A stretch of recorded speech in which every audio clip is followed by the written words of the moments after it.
Every generation of riders has a machine that challenges what a motorcycle can be. A model that refuses to fit into categories and instead creates its own legend. For some, it's a question of power. For others, it's about freedom, balance, and a connection between man and machine that feels almost instinctive. But sometimes, a bike emerges that redefines all of it: engineering, attitude, and purpose, becoming the benchmark for what performance means on American roads. This is the story of that kind of rebellion. A story born not in a design lab, but in a moment of rediscovery, when innovation briefly overtook tradition and left behind something timeless.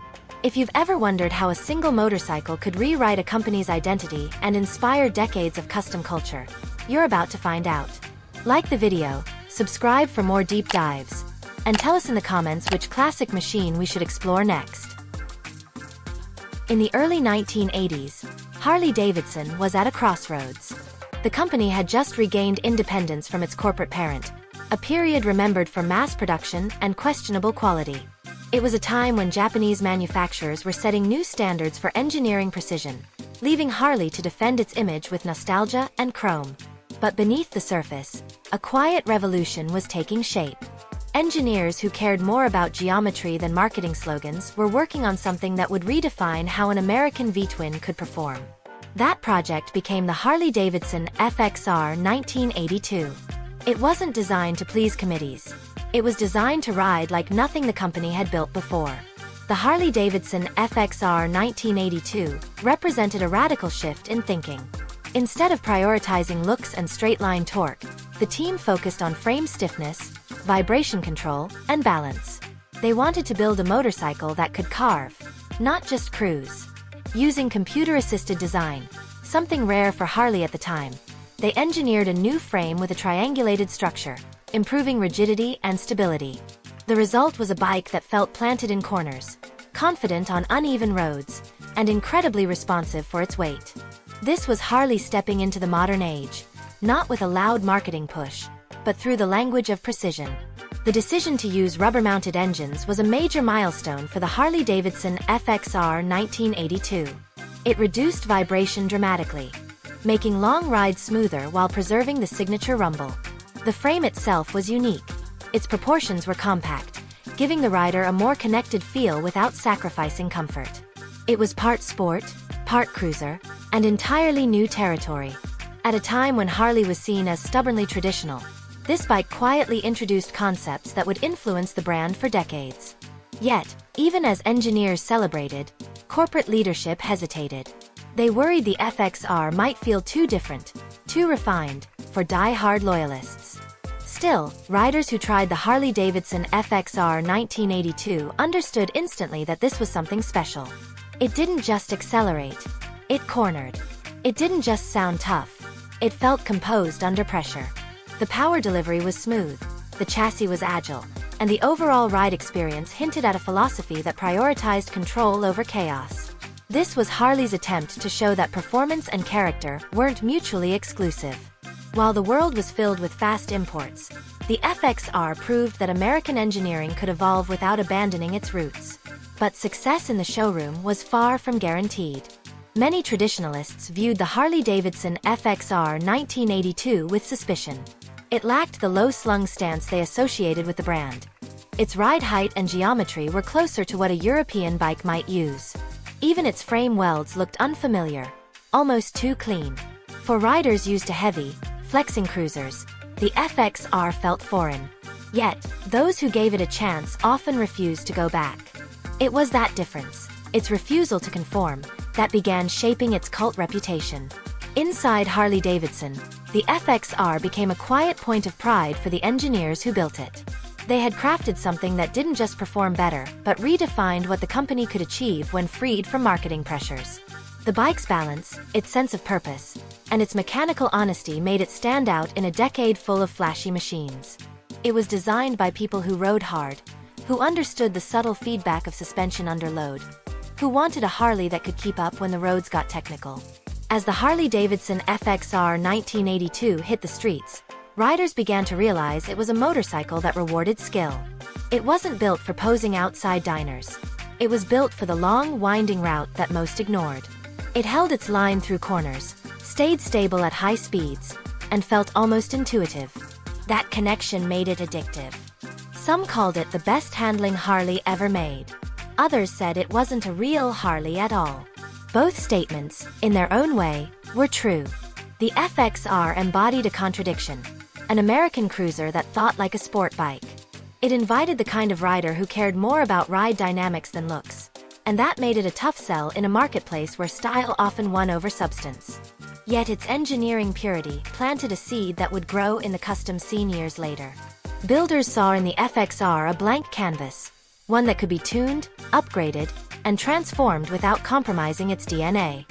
It was a platform begging for personalization, and that's exactly what would happen. At its core, the Harley-Davidson FXR 1982 was a machine built by rebels within the company. These engineers weren't chasing trends or trying to impress executives. They were trying to create the kind of motorcycle they wanted to ride. Every angle, every bolt, every degree of frame triangulation came from that mindset. It was an act of internal rebellion disguised as innovation. Even decades later, those who ride an original FXR can feel that intention in every mile. It's more than nostalgia. It's the echo of a moment when Harley briefly let engineering lead the way. By the time the FXR had proven itself on the road, it had already become something of a legend among insiders. It didn't sell in huge numbers, but those who owned one spoke about it with a level of respect rarely seen in motorcycling.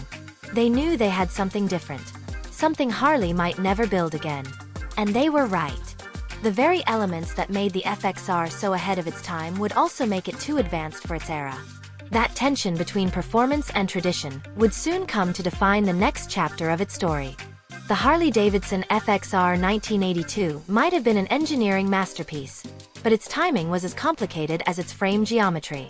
Harley was fresh off reclaiming its independence, still fighting to restore the identity it nearly lost during the AMF years. The company needed a bike that reminded riders of its heritage, not one that challenged it. Yet the FXR did exactly that. It blurred the lines between cruiser and performance machine, something that made it brilliant to ride but hard to market. The world wasn't sure what to make of a Harley that could corner like a European bike. Inside dealerships, salespeople struggled to explain why this one looked taller, sat higher, and handled differently. For riders conditioned by decades of low-slung silhouettes, the FXR's purpose-built form seemed almost alien.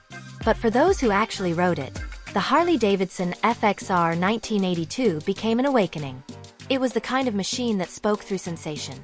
The way the chassis held its line, the way it settled mid-turn, the way it communicated every nuance of the road through the grips and seat. It rewarded finesse rather than brute throttle.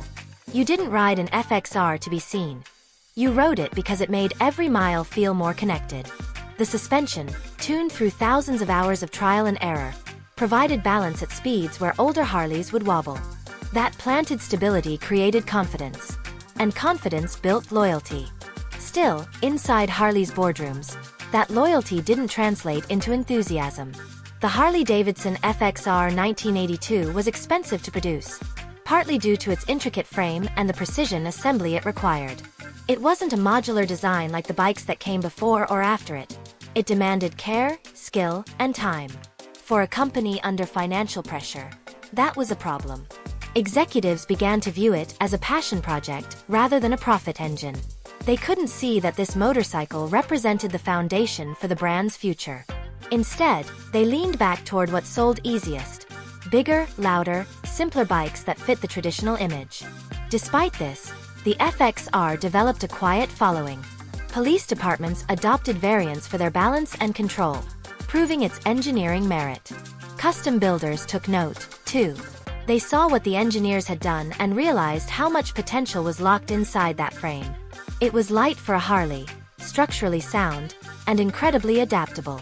As the years passed, riders who truly understood performance began seeking out used FXRs, modifying them to fit their style and riding goals.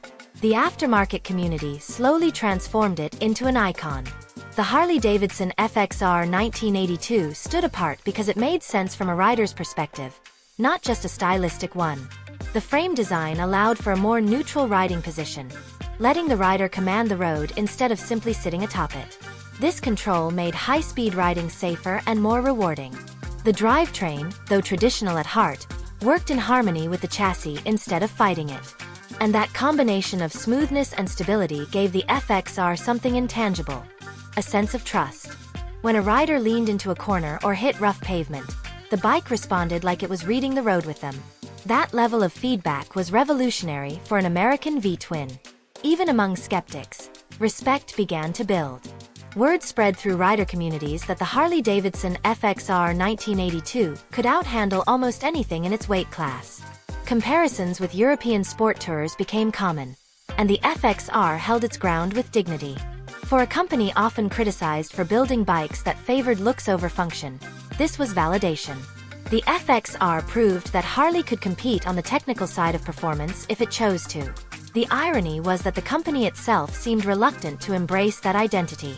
By the mid-1980s, Harley shifted focus toward models that were easier to manufacture and more instantly recognizable as part of its heritage lineup. The FXR was quietly phased into the background. But it refused to disappear. Riders who understood what it represented began forming small communities centered on its unique characteristics. They treated it less as a model and more as a movement. For them, the Harley-Davidson FXR 1982 symbolized independence, not just in the corporate sense, but in spirit. It was proof that a motorcycle could be authentically American, while still pushing the boundaries of design and performance. When the factory eventually moved toward the Dyna platform, many saw it as a step backward in engineering refinement. The Dyna was simpler and cheaper, but it lacked the rigid elegance of the FXR's triangulated frame. This only amplified the FXR's mystique. It became a symbol of what might have been if Harley had fully embraced that design philosophy. Custom shops began resurrecting old FXRs, updating suspension components, fitting modern brakes, and transforming them into high-performance machines decades ahead of their time. That resurgence was fueled by riders who craved the kind of connection that modern electronics couldn't provide. The Harley-Davidson FXR 1982 offered raw, mechanical precision. No traction control, no digital intervention, just geometry and instinct. Its fans celebrated it not as nostalgia but as a mechanical truth, a reminder that good engineering doesn't age. It's why even today, professional builders and enthusiasts pay premium prices for clean FXR frames. They know they're not just buying steel. They're buying the spirit of rebellion captured in welds and angles. The FXR's handling also reshaped how people thought about Harley performance. Before it, the idea of an American motorcycle leaning aggressively into a curve seemed almost comedic. After it, that image became aspirational. Clubs and builders began pushing the concept further, leading to the performance bagger movement decades later. What started as an outlier design in 1982 became the philosophical foundation for some of the fastest, most capable Harleys on the road today. In hindsight, the Harley-Davidson FXR 1982 wasn't simply ahead of its time. It was from a different timeline altogether. It was a bike that looked at what Harley could be instead of what it was expected to be. It was born in a decade obsessed with style but built for substance. And that's why its influence continues to ripple through every corner of American motorcycling. It stands as proof that even in a company steeped in heritage, innovation can't be silenced. It only waits for the right rider to rediscover it. By the 1990s, the Harley-Davidson FXR 1982 had transitioned from misunderstood experiment to underground legend. It was no longer just a motorcycle. It was a statement. Owners began treating it like a piece of living history, preserving and customizing it with reverence. Many of those who rode the FXR in its early years still swear it was the best handling Harley ever made. Its cult following grew not from advertising, but from word of mouth, passed between riders who valued precision and honesty over flash. In an industry obsessed with image, the FXR earned respect the hard way, through performance that never lied. The Harley-Davidson FXR 1982 didn't have the nostalgia factor of a panhead or the cinematic fame of a chopper. What it had instead was credibility. When you saw someone riding an FXR, you knew they cared about the ride more than the crowd.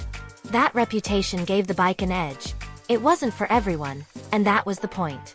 Builders began seeking out the chassis as a foundation for high-performance customs, often blending modern engines and suspension technology into that classic frame. The geometry that once confused Harley purists became the gold standard for stability under power. As the years passed, The FXR's legacy only deepened. Riders who had sold theirs regretted it. Collectors started quietly buying them up. The model became something like folklore, a reminder of the rare moment when Harley let its engineers lead the design process.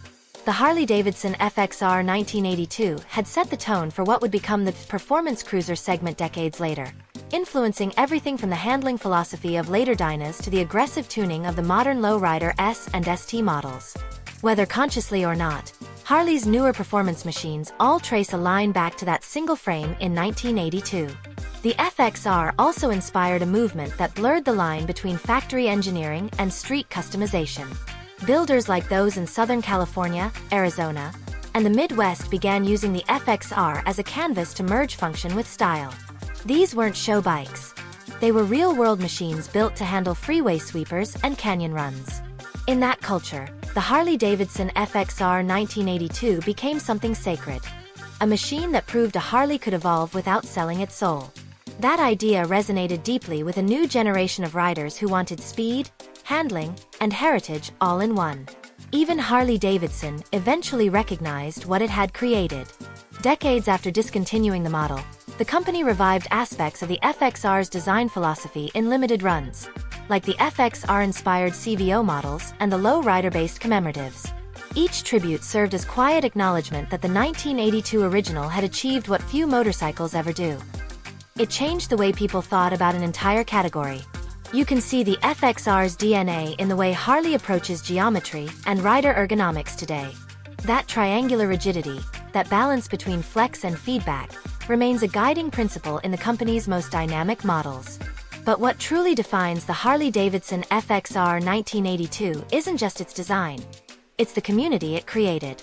FXR gatherings and online forums turned into family reunions for riders who believed in the same philosophy, that motorcycles should feel alive under you. The bond among FXR owners became legendary. It was built on shared experience, not brand marketing. You didn't just own one. You earned it. The machine demanded commitment, and in return, it gave back something rare, a sense of mechanical connection few bikes can match. For riders today discovering the FXR for the first time, it's more than vintage steel. It's a lesson in what happens when passion outpaces profit. The Harley-Davidson FXR 1982 was never supposed to be iconic. It became that way because it was authentic. In a time when design meetings were dominated by sales charts, a handful of engineers built something that answered a question nobody asked. What if a Harley could handle like a dream? The answer still resonates every time an FXR leans into a curve with precision that feels impossible for its age. Modern performance baggers, those massive touring bikes with race-inspired suspension and braking, owe their very existence to the FXR's geometry. Every time a rider pushes a new Harley through a high-speed corner with confidence, they're experiencing the legacy of that 1982 experiment. It's the quiet influence that reshaped how the brand thinks about performance. You could argue that without the FXR, there would be no performance Harley culture at all. Even outside the Harley world, the FXR's impact is undeniable. It showed that tradition and innovation don't have to compete, they can coexist. It inspired builders across the globe to rethink what American performance means. Instead of chasing trends, it encouraged authenticity. Instead of imitating others, it reminded riders to build their own paths. The Harley-Davidson FXR 1982 didn't just redefine a brand. It redefined the relationship between rider and machine. The most remarkable part? It never asked for attention. The FXR's legacy isn't written in advertisements or press releases. It's written in miles. In the way riders still chase down mountain passes, still tweak suspension settings, still share stories about the first time they felt that frame settle perfectly into a curve. That's where the Harley-Davidson FXR 1982 truly lives. Not in showrooms or museums, but in motion. It remains a symbol of American ingenuity at its most honest. Bold, imperfect, and completely unforgettable. The story of the Harley-Davidson FXR 1982 is not just about a motorcycle. It's about a moment when precision met passion and changed a company's trajectory forever. When it first arrived, few people understood what it represented. It wasn't flashy or loud about its genius. It was patient, methodical, and designed to perform in a way few Harleys ever had. Over time, That quiet confidence turned into one of the most respected legacies in American motorcycling.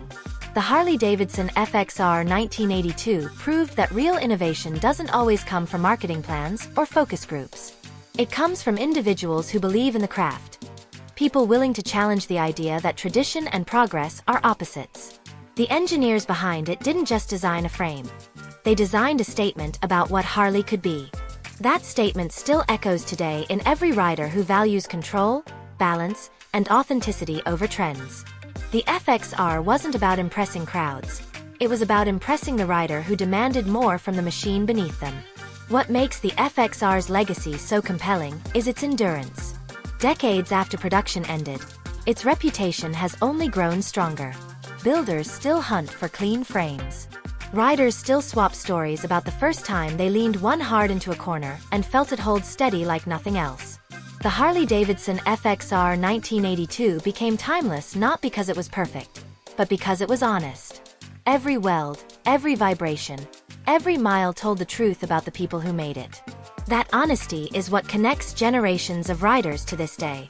It's easy to look back and wonder what might have happened if Harley had doubled down on the FXR philosophy instead of moving toward more traditional designs. But maybe that's part of its mystique. Maybe the Harley-Davidson FXR 1982 had to be a fleeting experiment to remain pure, to stand as a reminder that great engineering sometimes lives outside the comfort zone of corporate decisions. In that sense, it's not just a bike. It's a blueprint for courage in design. When you see an FXR on the road today, you're looking at more than metal and motion. You're seeing the outcome of a question asked in 1982 that still matters now.